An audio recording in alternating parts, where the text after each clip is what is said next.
ខាងមុខខ្ញុំនេះបាទគឺជាបារាយណ៍ខាងផ្សារអ្នកបួសបាទគឺមានគេដាំឈូក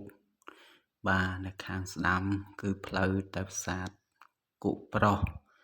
បាទក៏អាចទៅផ្សារគក់ស្រីនិងផ្សារអ្នកបួសបានដែរគ្រាន់តែខែផ្សារវាពិបាកផ្លូវចុងបារាយណ៍បាទខាងស្ដាំនេះ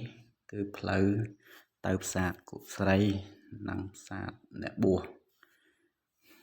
បាទបារាយណ៍គឺជិតដល់ជើងភ្នំហើយបាទនៅសល់តែពីប្រហែលជា300-400 ម៉ែត្រគឺដល់ជើងភ្នំតែម្ដងបាទបារាយណ៍គឺសម្បូរត្រីដែរដោយសារតំបន់ហ្នឹងអត់មានណាគេហ៊ានឆក់អីទេគឺគេរកដោយបែបបុរាណបាទប្រើអង្គប់បាទគប់ត្រង់ពេលត្រីវាចូលទៅគឺវាត្រោះអង្គប់ទៅវាជាប់